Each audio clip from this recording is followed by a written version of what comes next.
suite, on part à l'île de Moussoulou. Et là, on part à la plage. Comme je vous avais promis la dernière fois, là, je vais vous faire visiter un petit peu l'île de Moussoulou. C'est parti pour un petit voyage d'une trentaine de kilomètres. On va rejoindre la grande route. Et donc, pour votre rappel, Moussoulou est une île de 30 km à peu près de longueur. Elle est formée en fait par les sédiments des Rio Kwanza, donc le fleuve Kwanza, hyper connu.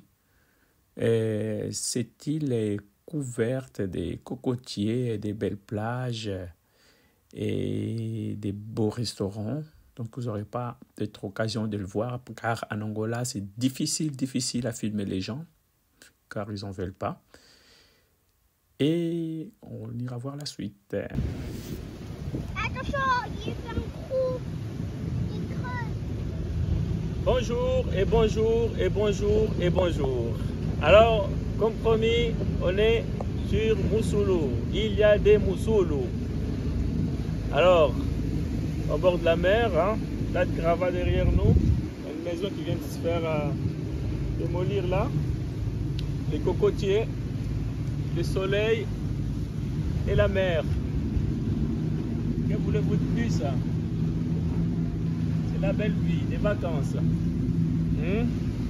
Ici, malheureusement, les plages ne sont pas hyper propres aujourd'hui. Hein. La marée basse et quelques sacs à plastique se font emporter par la mer. Sinon, le sable n'est pas hyper blond. On va un petit peu se rafraîchir dans l'eau. C'est parti! Et comme je vous ai dit tout à l'heure, Moussoulou est en forme de corde. Donc, elle apporte quand même une protection sur la partie sud de la ville de Luanda, car elle est en forme de corde juste devant la ville. Donc, on ne se trouve pas dans une zone sismique, mais en cas de tsunami, cette île protégerait la ville de Luanda, en tout cas la partie sud.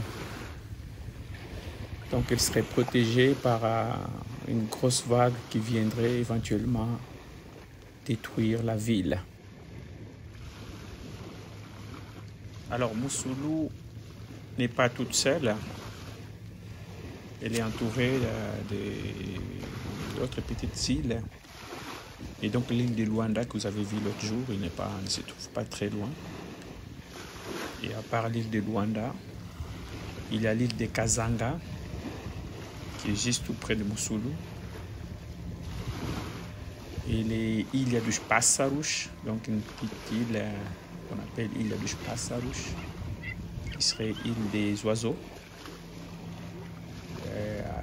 L'île de Terro, donc une autre île qui s'appelle île de Terro, et île de Kisanga. Toutes ces petites îles ne se trouvent pas loin de l'île de Moussoulou. Et donc les Luandais vont souvent sur ces îles, surtout les week-ends. Hein, ils ont leur baraque le week-end. Ils vont se reposer. Il y a de la végétation, des cocotiers comme vous pourrez les voir. Et c'est une belle île pour le repos en tout cas. Voilà, c'est de retour. Voilà, direction Luanda ici. La famille. Pour la famille. C'est pas pareil,